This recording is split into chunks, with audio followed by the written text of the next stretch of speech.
Мен Айдынова Айолым Айдынқызы. Абай облысы, Семей қаласы, Айналайын шағын орталығында тәрбиеші болып жұмыс істеймін. Тәрбиеші мамандықты таңдаған себебім, бала жүрегіне жол тауып, олардың тұлға болып қалыптасуына үлкен үлес қосу мен үшін мәртебе. Балалармен жұмыс менің өмірлік бағытым, жүрек қалауым.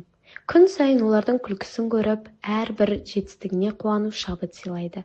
Мен әр балаға жеке көзқараспен қарап, олардың бойындағы ерекше қасиеттерін ашуға тырысамын. Жұмысымда мейірімділік, шыдамдылық, жауапкершілік пен шығармашылықты басты ұстаным етемін. Балаларға тек білім мен тәрбие беріп қана қоймай, оларға махаббат пен жылу сыйлауға тырысамын.